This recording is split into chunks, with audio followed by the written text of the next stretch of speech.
بسم اللہ الرحمن الرحیم۔ آج ہم ایمان والدین مصطفیٰ صلی اللہ تعالی علیہ وسلم کے متعلق کچھ خاص باتیں دلائل و براہین سے آپ کی خدمت میں پیش کریں گے۔ نبی پاک علیہ السلام کے آبا و امہات حضرت عبداللہ رضی اللہ تعالیٰ عنہ سے لے کر حضرت آدم علیہ السلام تک اور حضرت بی بی آمنہ سے لے کر حضرت حوا رضی اللہ تعالی عنہا تک سبھی مواحد مومن ہیں۔ آپ کے سلسلے میں کوئی بھی غیر مسلم کافر اور مشرک داخل نہیں۔ اب آئیے اس عنوان پر قرآنی آیات، احادیث اور علماء امت کے اقوال آپ کی خدمت میں پیش کرنے کی سعادت حاصل کرتے ہیں۔ پہلی دلیل سورہ بقرہ کی آیت نمبر 21۔ فرمایا ترجمہ، اور یقیناً مشرک مرد سے مومن غلام بہتر ہے۔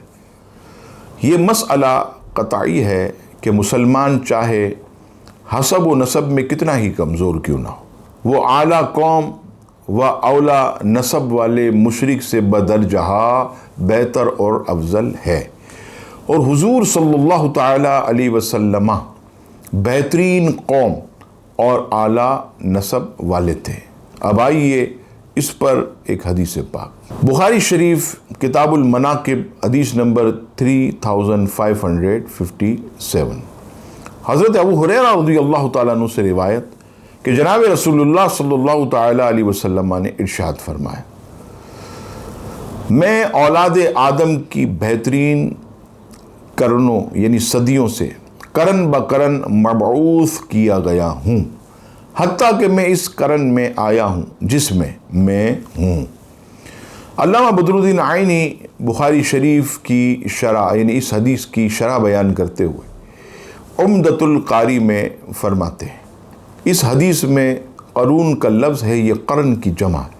قرن لوگوں کے اس طبقے کو کہتے ہیں جو کسی ایک زمانے میں جمع ہو، اس کی مدت 100 سال ہے، ایک قول 70 سال بھی ہے، یعنی ہر دور میں مجھے اس قرن میں مبعوث کیا گیا، یعنی مجھے اس قرن سے مبعوث کیا گیا جو تمام قرنوں میں خیر تھا، یعنی اس زمانے کے مومن اور صالح لوگوں میں سے مجھے مبعوث کیا گیا، تمام قرنوں میں بہترین آپ کا قرن، پھر صحابہ کرام علیہم رضوان کا قرن، پھر تابعین کا قرن ہے۔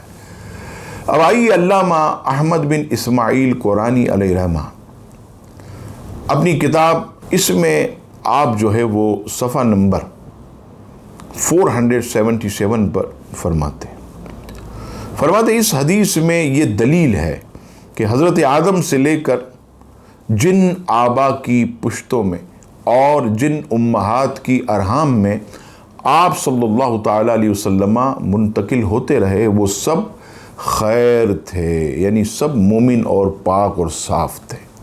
اب آئیے امام احمد قسطلانی علیہ رحمہ ارشاد الساری والیوم 8 پیج نمبر 64 پر فرماتے کہ اس حدیث سے مراد یہ ہے کہ حضور علیہ السلام اپنے آبا کی پشتوں میں قرنن فقرنن منتقل ہوتے رہے۔ حضرت آدم علیہ السلام کے بعد آپ حضرت اسماعیل علیہ السلام کی اولاد میں منتقل ہوئے، پھر کنانہ میں، پھر قریش میں، اور پھر بنی ہاشم میں۔ اب آئیے دوسری آپ کی خدمت میں دلیل پیش کرتا ہوں۔ دوسری دلیل سورہ توبہ کی آیت نمبر 28، رب کریم فرماتا ہے انما المشرکون نجس، ترجمہ مشرک بالکل ناپاک ہے۔ قرآن مجید فرقان حمید میں واضح فرما دیا کہ مشرک بالکل ناپاک ہے، نجس ہے، جبکہ نبی پاک علیہ السلام جن پشتوں سے منتقل ہو کر تشریف لائے ان سب کو رب تعالیٰ نے عابدین یعنی عبادت کرنے والا اور سجدہ کرنے والا فرمایا۔ کہاں فرمایا؟ سورہ شعراء آیت نمبر 218 اور 219 میں رب کریم فرماتا ہے الذی یراک تقوم وتقلبک من الساجدین، ترجمہ جو تمہیں دیکھتا ہے جب تم کھڑے ہوتے ہو اور نمازیوں میں تمہارے دورہ فرمانے کو دیکھتا ہے۔ ان آیات سے معلوم ہوا کہ حضور علیہ السلام طیب و طاہر ارحام سے منتقل ہو کر دنیا میں تشریف لائے۔ یہی عقیدہ تفسیر کبیر میں امام رازی علیہ رحمہ نے بیان کیا۔ اب آئیے تیسری دلیل، سورہ منافقون آیت نمبر 28 میں رب کریم فرماتا ہے وَلِلَّهِ الْعِزَّةُ لِرَسُولِهِ وَلِلْمُؤْمِنِينَ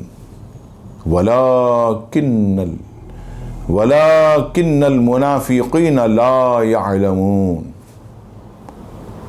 ترجمہ، حالانکہ عزت تو اللہ اور اس کے رسول اور مسلمانوں ہی کے لیے، مگر منافقین کو معلوم نہیں۔ اس آیت سے معلوم ہوا کہ ایمان والوں کے لیے عزت ہے، اور عزت والوں پر ہی فخر کیا جاتا ہے، اور جس کے لیے عزت نہ ہو اس پر فخر بھی نہیں کیا جاتا۔ جبکہ صحیح بخاری باب الرکوب علی الدابہ میں کہ غزوہ حنین میں نبی پاک علیہ السلام کفار کے سامنے آواز بلند کر کے پڑھتے تھے، میں نبی ہوں، کچھ جھوٹ نہیں، میں عبد المطلب کا بیٹا۔ یہ دیکھیے نسب پر حضور علیہ السلام نے فخر کیا کہ الحمدللہ پاکیزہ نسب، بہترین اور اعلیٰ نسب۔ اور اس کے علاوہ بھی کئی مقامات پر حضور علیہ السلام نے اپنے نسب اور آباء و اجداد پر فخر فرمایا۔ اس سے معلوم ہوا کہ وہ سب عزت والے تھے، اور عزت والے صرف ایمان والے ہی ہوتے ہیں۔ اب آئیے چوتھی دلیل، مشرکین کا نسب رب تعالیٰ نے منقطع فرما دیا، توڑ دیا۔ چنانچہ سورہ ہود آیت نمبر 46 میں ارشاد باری تعالیٰ ہوا قال یا نوح انہو لیس من اہلک انہو عمل صالح۔ ترجمہ، اللہ نے فرمایا اے نوح، بے شک وہ تیرے گھر والوں میں ہرگز نہیں، بے شک اس کا عمل اچھا نہیں۔ حضرت نوح علیہ السلام کا ایک بیٹا جو مسلمان نہیں تھا، رب کریم نے اس آیت میں علل اعلان فرمایا اے نوح، وہ تیری اولاد میں سے ہے ہی نہیں۔ اور نبی پاک علیہ السلام اپنے آباء و اجداد پر فخر فرما رہے۔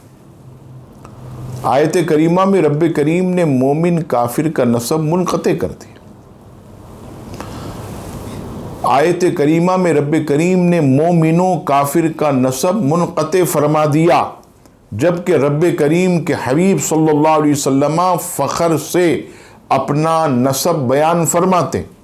چنانچہ ابن ماجہ، مسند امام احمد ابن حنبل، طبرانی شریف، تمام احادیث میں حضور علیہ السلام نے فرمایا ہم نضر بن کنانہ کے بیٹے ہیں، ہم اپنے باپ سے اپنا نسب جدا نہیں کرتے۔ اگر معاذ اللہ حضور علیہ السلام کے سلسلہ نسب میں کوئی کافر و مشرک ہوتا تو آپ علیہ السلام کبھی بھی اپنے نسب کو فخر سے اس طرح بیان نہ فرماتے۔ اب آئیے نبی پاک علیہ السلام کا پاکیزہ نسب، اللہ اکبر، دلائل النبوہ والیوم 1 پیج نمبر 174، تاریخ دمشق الکبیر والیوم 3 پیج نمبر 38، فتح الباری والیوم 8 پیج نمبر 147، تمام کتب میں حضور علیہ السلام کا یہ ارشاد نقل۔ جناب رسول اللہ صلی اللہ تعالی علیہ وسلم فرماتے میں ہوں محمد بن عبداللہ بن عبد المطلب بن ہاشم بن عبد مناف بن قصی بن کلاب بن مرہ بن قعب بن لوی بن غالب بن فہر بن مالک بن نضر بن کنانہ بن خزیمہ بن مدرکہ بن الیاس بن مدر بن نزار۔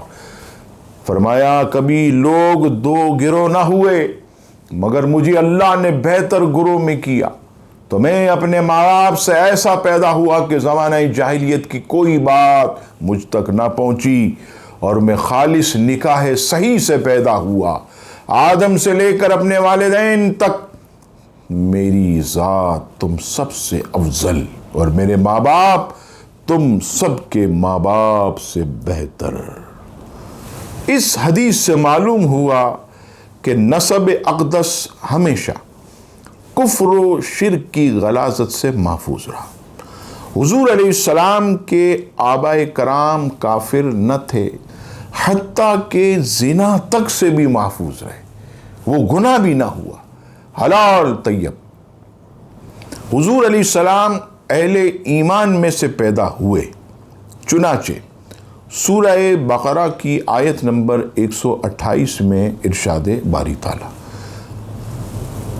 ربنا وجعلنا مسلمین لک ومن ذریتنا امتا مسلمتا لک، اے ہمارے رب، اور ہم دونوں کو اپنا فرما بردار رکھ، اور ہماری اولاد میں سے ایک ایسی امت بنا جو تیری فرما بردار ہو۔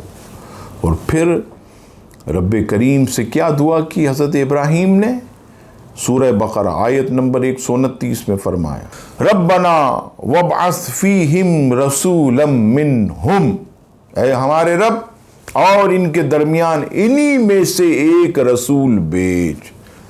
حضرت آدم کی یہ دعا مقبول، حضرت ابراہیم علیہ السلام کی یہ دعا مقبول ہوئی جو بارگاہ رب العزت میں انہوں نے کی، اور پھر ایمان والوں میں سے حضور علیہ السلام پیدا ہوئے۔